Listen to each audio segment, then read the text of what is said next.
Wanneer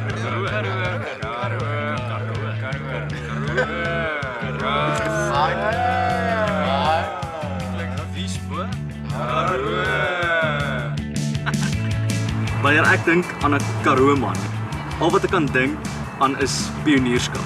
Ons bou heeltemal van onder af vorentoe.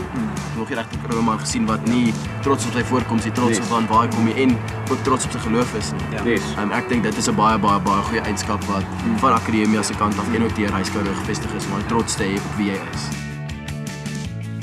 Meneer Steven is werklik net so 'n mooi opsomming van wat 'n Karoo man is. Ja.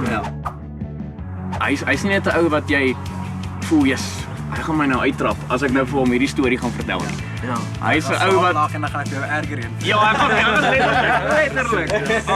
Presies dit.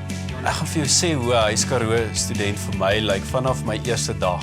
Die eerste dag toe ek nou die groot groep sien en ek stap in by 'n lokaal en hulle almal staan op een slag en kom groet my met die hand.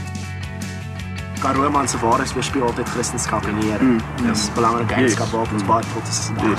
Ons het die eerstejaars rugby toernooi gewen, die tennis toernooi gewen, baie goed gedoen met die eerstejaars konsert. En ek gaan vir Karoo.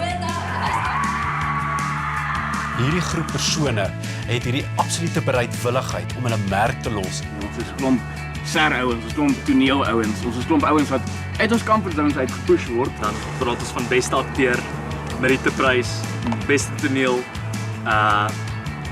Hy's Karoo man, maak maar geskiedenis. Ja, dan sê Ons skep 'n platform vir gemeenskap vanuit studente wat hiernatoe kom en saam hierdie eenheid vorm. Op alle gebiede is daar altyd iemand wat bereid is. Ons broederskap is hierso en ons lag saam, ons huil saam, ons bou mekaar op. En ek sal sê dis definitief wat 'n Karoo man is.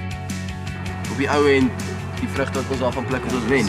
Ek dink persoonlik ons is die beste, nie net daghuisie maar ook die beste koshuis. Ek sou sê want dit is Ons is nie 'n koshuis nie, maar ja. ons is die beste koshuis. Ons is die beste huis.